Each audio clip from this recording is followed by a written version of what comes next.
Okay, I believe we're live. Hello, everyone. My name is Guy Lancaster. I serve as the editor of the online Encyclopedia of Arkansas, which is based in the Bobby L. Roberts Library for Arkansas History and Art. The Roberts Library is located in downtown Little Rock, across Rock Street from the main library, and houses the galleries at Library Square and the Butler Center for Arkansas Studies. During the pandemic, the Central Arkansas Library System branches are offering curbside service for patrons to pick up library materials, and you can use our Ask a Librarian, Ask a Genealogist service to get your research questions answered via phone or email.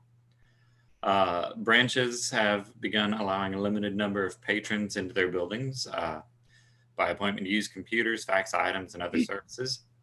For more about all these services, go to cals.org, that's cals.org. You can even visit us in the Roberts Library by appointment now. The Roberts Library Research Room and the galleries at Library Square will be open on a limited basis Monday, Wednesday, and Friday from 9 to 11 a.m. and 1 to 5 p.m. The early time slot, 9 to 11, will be set aside exclusively for high-risk populations. During these hours, both the galleries and the research room will take appointments and allow a very limited number of walk-up visitors. For more information, go to robertslibrary.org. And of course, we're doing a lot of virtual programming while we're closed, story time, cooking classes, craft activities, webinars like this one. You can find most of these programs archived on CAL's YouTube channel. Just go to youtube.com and search for the Central Arkansas Library System. Subscribe to the channel to get notification when the latest videos are posted, and follow us on Facebook, Twitter, and Instagram to fill your feed with interesting, fun, and educational content. One of the things we're doing at Roberts Library is collecting your stories, photos, and art relating to the COVID-19 experience of Arkansans. We did a similar collecting initiative last year during the Arkansas River flood. Please go to robertslibrary.org for more information or to submit your photographs and stories. We want to hear from you. Your story is important to Arkansas history. Now to this evening's program titled Soundings in Medical History, Hazards of U.S. Medical Practice in the Past by William D. Lindsey. William D. Lindsey is a former academic and university administrator and winner of the Booker Worthen Literary Prize for his previous book, Fiat Flux, The Writings of Wilson R. Bachelor, 19th-Century Country Doctor and Philosopher, published in 2013. He has a PhD and MA in theology from University of St. Michael's College, Toronto School of Theology, an MA in English from Tulane University, and a BA in English from Loyola University, New Orleans. He lives in Little Rock with his husband, Steve, and maintains the blog Bilgrimage. His most recent book, co-authored with William L. Russell and Mary L. Ryan, and published this year, is A Family Practice, The Russell Doctors and the Evolving Business of Medicine, 1799 to 1989. If you have any questions during this webinar, feel free to add them into the chat on Zoom anytime during the talk, and we'll have a question and answer session at the end of the presentation. This is also being broadcast live on YouTube, but please don't leave any questions there. We have, thanks to the generosity of the University of Arkansas Press, this copy of A Family Practice to give away. If you would like a copy of the book, please indicate so in the chat, and we will hold a random drawing at the end of the talk. And if you're the winner, I'll be giving my email address in the chat at the end of this. So email me your physical address and we will post the book as soon as possible. And now I am turning this over to William Lindsey.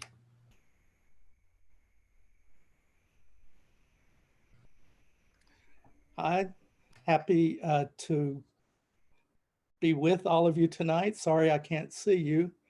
I'd like to thank Guy for inviting me to make this presentation, and both Guy and Heather for their expert technical guidance. Anything that may go wrong from here on out is entirely my fault and not theirs. I'm going to switch to a PowerPoint presentation as I read my presentation for this evening. It will be about half an hour, and at that point I will stop so that I can entertain any questions you have.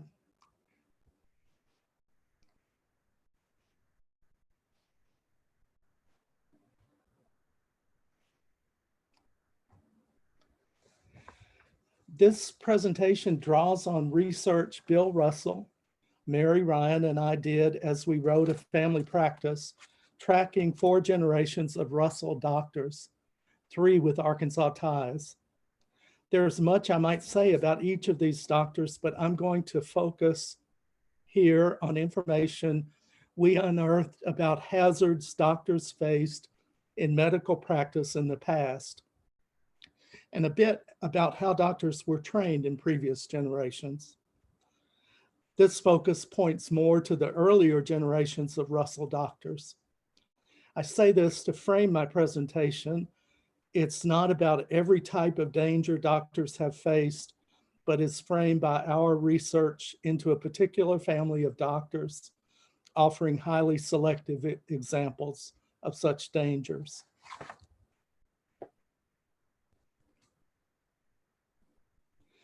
This dynasty of doctors began with William James Russell, who was born in 1799 in Cabarrus County, North Carolina, and died in 1872 in Lawrenceville, Georgia. As with most doctors of his era, he learned medicine by preceptorship, attaching himself to seasoned doctors as an apprentice and assisting in their practice. I'll say more about that system in a moment. William James Russell studied first under Dr. Andrew Barry Moore in Spartanburg County, South Carolina. Moore was an exception among doctors of his period as a graduate of Dickinson College in Pennsylvania. He also trained under the esteemed early American doctor Benjamin Rush in Philadelphia. After studying with Moore, Russell then apprenticed himself to Dr. Charles Harris of Cabarrus County, North Carolina, who had also studied with Rush after graduating from University of Pennsylvania School of Medicine. W.J.P. Russell, son of William James Russell, was born in Lawrenceville, Georgia in 1830 and died in Wills Point, Texas in 1892. It's with him that the ties to Arkansas began. After a tumultuous career as a spy for the Union Army during the Civil War, WJP relocated his family to the border of Indian Territory at Evansville, then moved to Boonesboro, Cane Hill, and Eureka Springs before the family headed to Texas in 1885. WJP did have formal medical training. He first enrolled in Medical College of Georgia, where faculty minutes show him voted down for graduation. At that point, he went to Philadelphia College of Medicine, which had the reputation in this period of something of a diploma mill, and took a degree in July 1850. 2 of WJP's sons, Seaburn and Ralph, followed him as doctors. Both went to Cane Hill College in Arkansas. Seaburn was born in Canton, Georgia in 1859 and died in Little Rock in 1928. Though his 1903 application for Arkansas licensure states that he had gone to Tulane University, Tulane has no record of him, and his licensure file indicates he had no formal medical education. Both Seaburn and Ralph spent some years assisting their father, who had learned the art of surgery from his father. It was a specialty of William James Russell's teacher, Charles Harris. WJP developed a traveling medical practice in which he and his sons toured the southern states doing corrective surgeries for crossed eyes, cleft lip, club foot, and so forth. One of the interesting documents Seaburn has left us is a diary he kept in the early 1920s, tracking his practice in Little Rock in some detail. I'll return to that document in a moment. Ralph was born in 1857 at Evansville, Arkansas, and died in 1916 in Birmingham, Alabama. He took a degree at Bellevue Medical College in New York, graduating in 1888, then did additional study at King's College in London before setting up a medical institute in Birmingham and publishing a book entitled A Handbook of Home Medicine to help people diagnose and manage medical conditions at home. Ralph epitomized an entrepreneurial strain running through this family of doctors, expanding his income by compounding drugs he marketed via his book. He mailed them out to purchasers of the book, developing and selling a cure-all tonic he called Vibini, and inventing a device he called the electrozone, which he claimed could treat just about anything that ailed a body. The final two doctors in the Russell chain of doctors were Seaborn and Ralph's nephew, Ben, and Seaborn's son, George. Ben, a son of Ava Russell by her husband, Benjamin Franklin Norwood, was born in Sanford, North Carolina in 1896 and died in New York City in 1942. After a high school education at Stamps, Arkansas, he graduated from the College of Physicians and Surgeons, later University of Tennessee, at Memphis, then launched a career as a naval doctor. George was born in Little Rock in 1915 and died in 1989 in Philadelphia. After graduating from UAMS, he became a Navy doctor, like his cousin Ben, and was then sent by the Navy to the Naval Hospital in Philadelphia to train as a psychiatrist and neurologist. He did a residency in psychiatry at Friends Hospital in Philadelphia and further study in the field at University of Pennsylvania Graduate School, later teaching at Temple University and opening a mental health clinic at Doylestown, Pennsylvania. As I noted previously, it was long the norm for doctors to be trained by practicing physicians and not formally educated. The preceptorial system in which an aspiring doctor attached himself to a practicing one was an extension of the apprenticeship system. I'm using the male pronoun because there were almost no female doctors in the United States prior to the 20th century.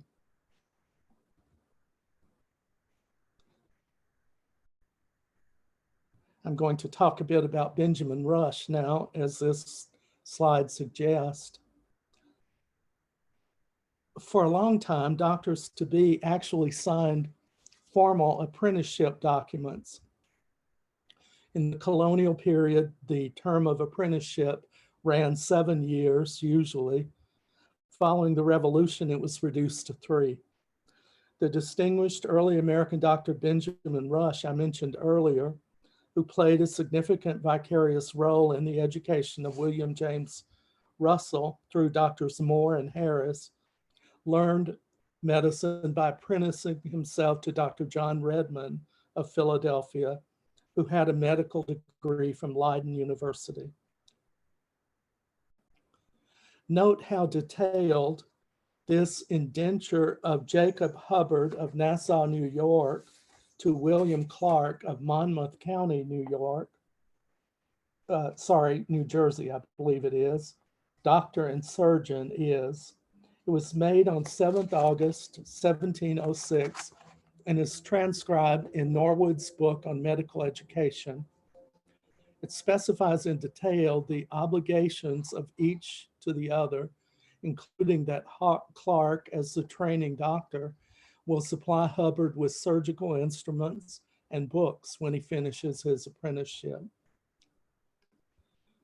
The preceptorship method by which a physician in training read medicine with an established doctor was far and away the most common method of medical education through much of the 19th century.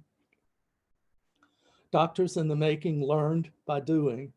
by assisting a practicing doctor in diagnosing and treating patients, and by reading such medical books as those practicing doctors might have on hand. As David Baird notes in his medical education in Arkansas, this method of education was even more the norm as one moved away from the coastal area, where medical schools were established earlier than in the interior of the country. Baird finds that only a handful of Arkansas's early doctors had any formal training.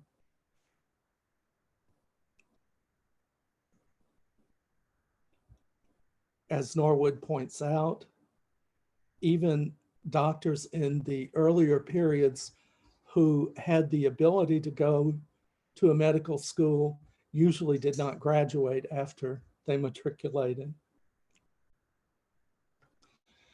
As I noted in talking about Seaborn and Ralph and their formative medical training assisting their father as he performed surgeries, this way of teaching medicine continued within the Russell family up to the end of the 19th century. It seems to have constituted Seaborn's entire medical education. In the case of Ralph, after he entered the prestigious Bellevue Medical College, his father, W.J.P. Russell, wrote a certificate for him as Ralph graduated in 1888, stating, "Ralph M. Russell has studied medicine under my direction, inclusive of attendance upon lectures from 1st October 1884 to 25th December 1887, being 3 years and 3 months. He is 21 years of age and of good moral character." Two things might be noted about this certificate. First, it shows that the preceptorial system was still in use in the latter half of the 19th century. And second, it shows that even a prestigious East Coast medical school had no qualms about accepting a student whose medical education had consisted of such training. It was, in fact, only the advent of licensure systems in the early 20th century that ended the preceptorial system in American medical education. The founder of the Russell family of doctors, William James Russell, trained a number of other doctors by preceptorship after he had established his practice at Lawrenceville, Georgia in 1823. One of these was his son, W.J.P., whose 1850 graduation notice at Philadelphia College of Medicine states that W.J. Russell had been his preceptor. Other doctors trained by William James Russell included Jesse Lowe, who graduated from the Medical College of Georgia in 1845, Andrew J. Schaefer, who became Russell's business partner and married his widow and second wife, Iantha Huff Russell, after Russell died, Andrew Jackson Flowers, on whose behalf Russell wrote a letter of recommendation to Georgia Governor Joseph Emerson Brown during the Civil War, and Dr. James M. Gordon. Biographical notices of Gordon state that Russell trained him, and articles Gordon published confirm this. Gordon also graduated from the Georgia Medical College and shared a practice after his graduation with William J. Russell. James M. Gordon's story illustrates some of the dangers medical practitioners have faced in the past and still face today, as the current pandemic reminds us. Gordon was born in Gwinnett County, Georgia in 1821, and in 1843 he married Elizabeth Alexander, whose father was William J. Russell's stepbrother. Having trained under Russell and graduated from Georgia's Medical College, he launched a promising career, collaborating with Russell in his Lawrenceville practice. In 1849, Gordon was a key advocate for establishing a statewide medical association. He published a number of well-regarded medical articles mentioning his mentor, William J. Russell, in several of them. In the spring of 1854, James Gordon moved his family to Savannah. Then in the fall of that year, a yellow fever epidemic erupted in the city. When the epidemic began, Gordon sent his family away, but insisted on remaining to tend the sick. In a letter he sent his wife Elizabeth, after she and their children had left the city, he wrote, "I have finally concluded to remain and am devoting my whole life and energies to the relief of the sufferers. Should I fall in the epidemic, my friends at least have the gratification to know that I fell in the discharge of my duty." Gordon died of yellow fever in Savannah on 18th September 1854 and was buried there. His tombstone in Laurel Grove Cemetery notes his death from yellow fever and states, "Resolute in his devotion to the call of humanity, he shrank not even from the pestilence, but fell himself a martyr amidst those he sought to serve." Gordon was only 33 years old when he died. In the same epidemic in Savannah, a classmate of W.J.P. Russell from Medical College of Georgia, Dr. Walkerschleich, also died. 3 days before Gordon died, the Richmond, Virginia newspaper reported the death of Dr. Wildman and stated that Doctors West, Wells, Wayne, Ellis, and Arnold had been stricken, ministering to the sick in Savannah. Similar stories from other epidemics can also be told throughout American history.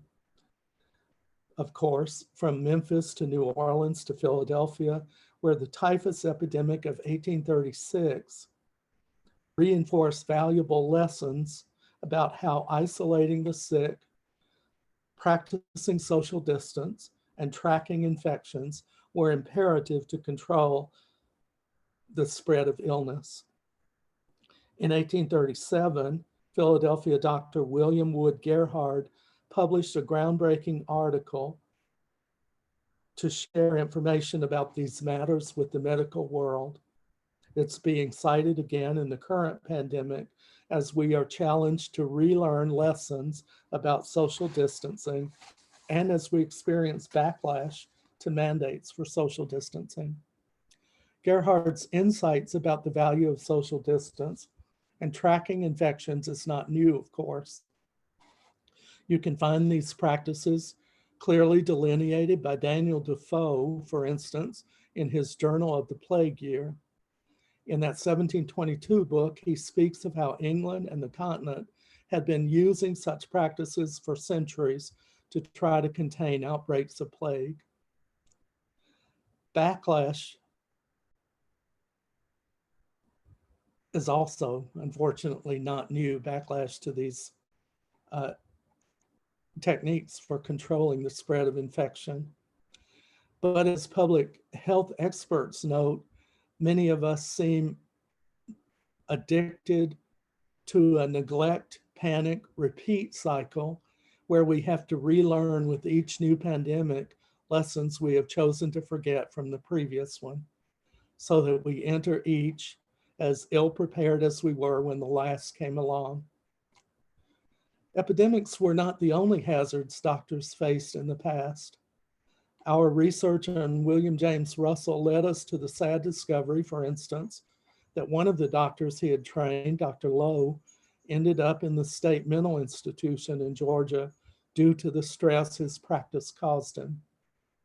After visiting a patient in his buggy, Russell's business partner, Dr. Schaefer, found his horse bolting and running away, causing him to have to leap out to avoid injury. Russell's stepbrother, Thomas W. Alexander, who was also a doctor, was actually killed in such an accident when his horse ran away with him, though he wasn't on a medical call at the time. One of the most tragic stories we encountered in our research was that of Dr. Charles Wilson Harris, a nephew of William J. Russell's teacher, Charles Harris. In January 1857, Dr. Harris was making his medical rounds at Concord, North Carolina, when his horse threw him, or he left the horse to proceed on foot. He was found the next morning near a stream into which he had fallen. He had frozen to death. Nor were these kinds of hazards confined to the early 19th century. In March 1854, W.J.P. Russell wrote his daughter Ava from Clinton, Louisiana, to tell her that he, her mother, and brothers Ralph and Eric were en route to visit her at Hazelhurst, Mississippi, as she prepared to give birth to her first daughter. As they reached Port Hudson in their wagon, heavy rains caused streams to rise suddenly, and they couldn't proceed for fear of being swept away in a flood.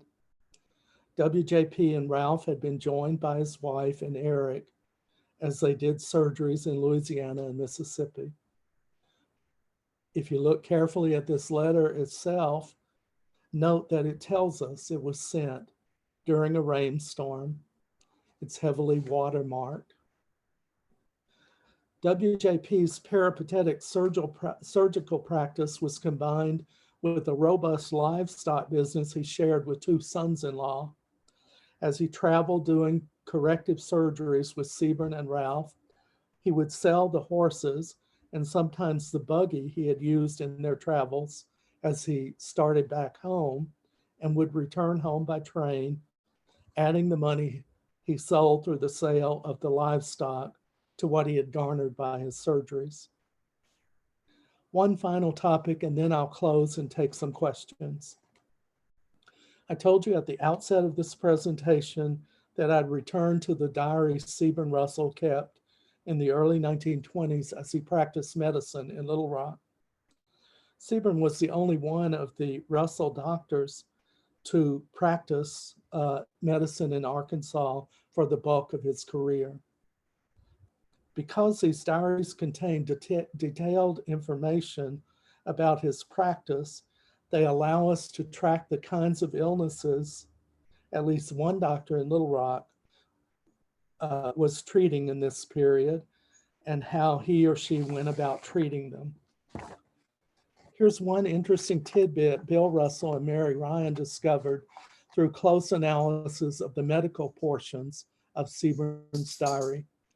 In 1920, the diary shows him dispensing 609 prescriptions. But in 1921, the number had declined to 295, about a 50% decrease. In January 1921, that's the page you're seeing on the screen right now, Sebern reports that he had had a visit from the narcotics inspector, who charged him with keeping incomplete records of opiates he had been prescribing. Sebern ended up in court and was fined with an admonition to keep better records. We suspect the diminished number of prescriptions in 1921 may reflect Sebern's caution about dispensing narcotics after his run-in with the law. We don't know this for a fact because Sebern never specifically states it, but we also suspect there may have been a spike in the number of patients requiring narcotics following the end of the First World War in 1918 and the simultaneous flu pandemic. And this spike may have been reflected in Sebern's practice in the early 1920s. Post-traumatic stress disorder was still only minimally understood, and opiates were a long-standing palliative to deal with it in the absence of other therapies. We three authors think there may be information to dig out of medical records in this period about possible increase of opioid use after World War I ended, and about the effects of post-traumatic stress on soldiers returning from the war and how it was spiking narcotic use.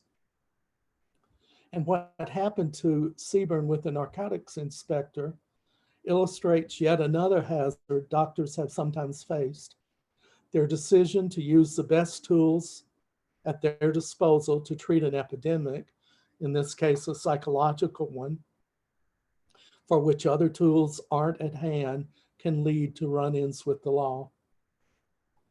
Interestingly enough, the matter of post-traumatic stress for soldiers is why Seburn's son, George, found himself assigned by the Navy to do psychiatric studies following World War II.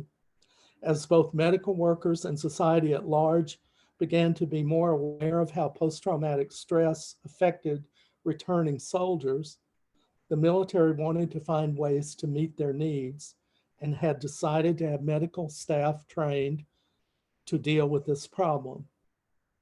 George's children have noted in oral interviews that he himself evidently experienced lifelong stress following his medical service aboard a battleship in the Pacific during the war, where he noted in a letter to his wife-to-be that he spent his days patching up men injured in battle and his nights assisting in the burial of many of those men at sea. Yet more hazards to think about in medical practice, with these cases leading us from the start to the end of the dynasty of Russell doctors. Those are the pieces of information I wanted to share with you tonight. I'm hoping someone may have some questions, and if I can figure out how to do so, I will exit and stop perhaps sharing. Okay.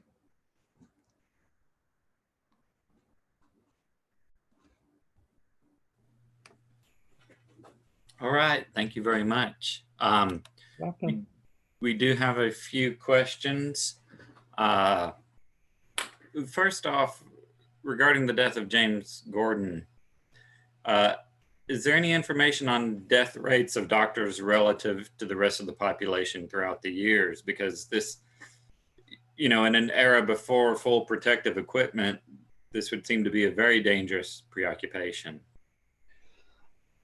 I would hazard a guess that there is. I can't say that I know for certain. What I know, I would say, is simply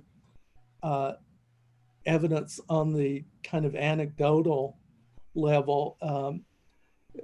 One can read in accounts of yellow fever epidemics in New Orleans and in Memphis, for instance, about the high death rate of doctors and of nuns who were doing nursing and other women who were nursing the sick at that period.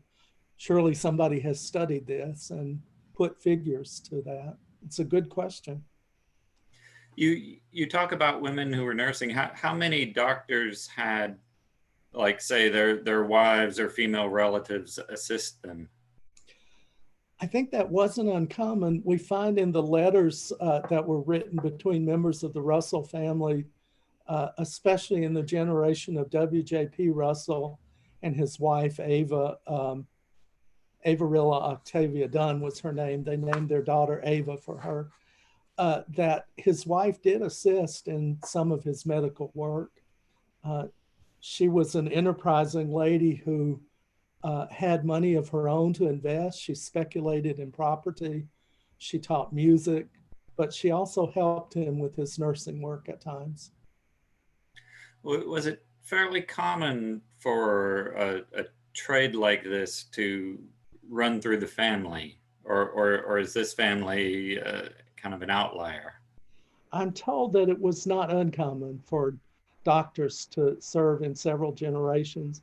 When WJP entered the Georgia Medical School, the matriculation address he heard was from a Dr. Paul Eve, who was himself a member of a multiple generation set of family doctors. So I think it was not uncommon to find this kind of a medical interest passing from father to son and nephews and so forth. Right.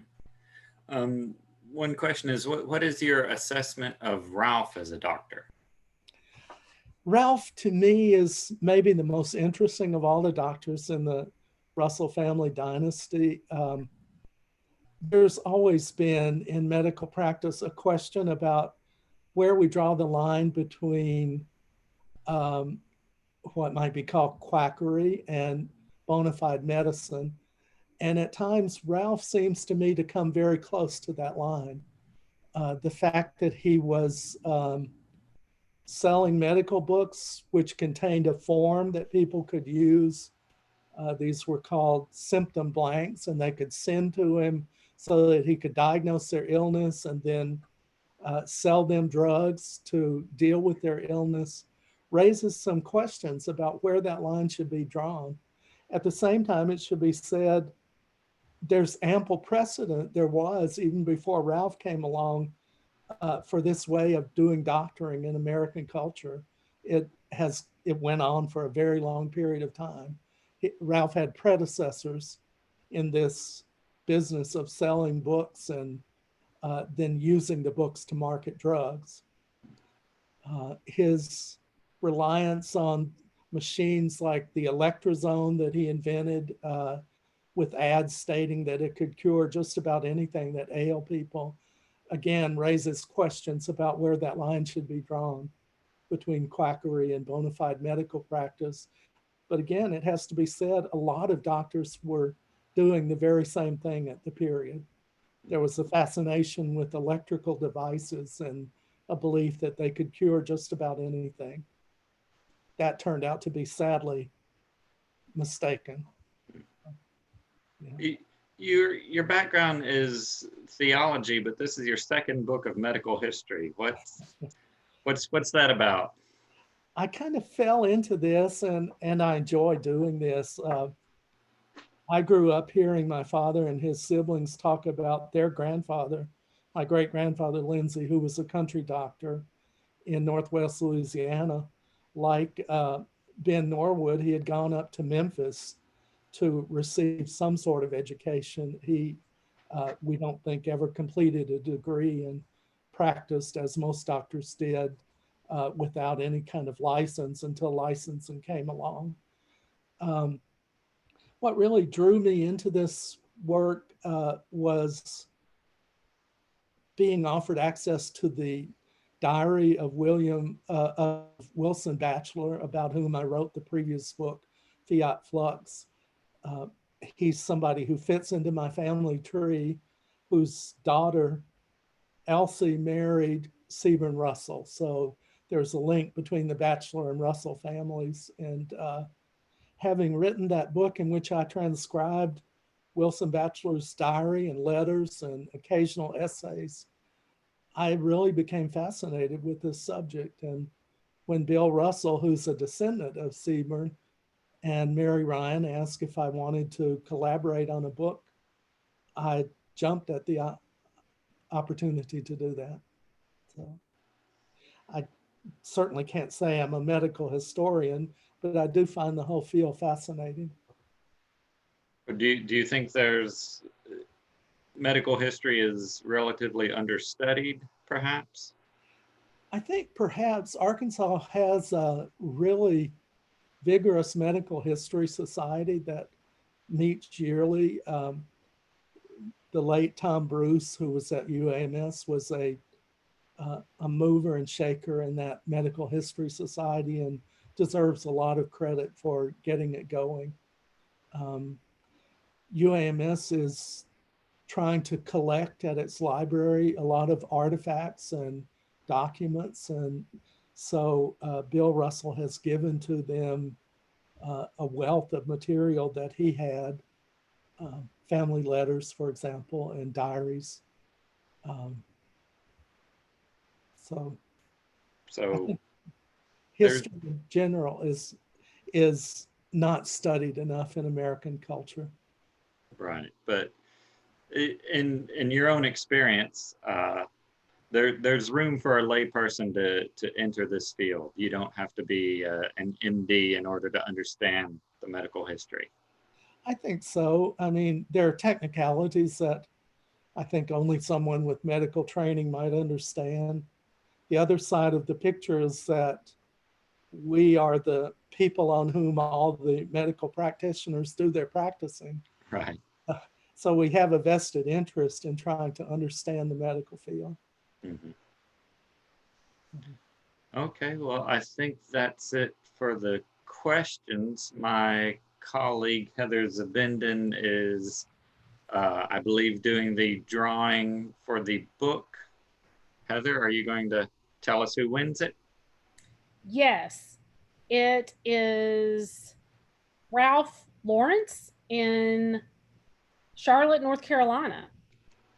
Okay, Ralph. I hope I pronounced his last name right, Ralph. I think you did. He's a friend of mine. I'm glad to know he tuned in and that he's getting a copy of the book. He actually is from Concord, North Carolina, which I mentioned in the presentation. Well, Ralph, I'm putting my email address in the chat, and I'll send you a book. Just shoot me your physical address, and we'll get this in the mail this week. Great. Bill, I'm sorry you can't hear applause over Zoom, but believe me, I'm sure everyone has enjoyed this. You know, we've had some people coming in throughout this, and I think it looks like a good crowd. We really appreciate you putting this together. Thank you. And maybe you'll inspire some other people to go into medical history. Great. Thank you very much. Enjoyed it. Well, thank you, and we'll chat with you later. And thank you everyone for coming. In 2 weeks, we will be discussing the Texas tick fever eradication efforts with Dr. Blake Perkins at William Baptist University. So be there for that. And we're starting to wrap this series up. We've only got 3 more ahead of us. So join us for those, and we'll see you. Stay safe, stay cool. Have a good summer. Thank you. Bye.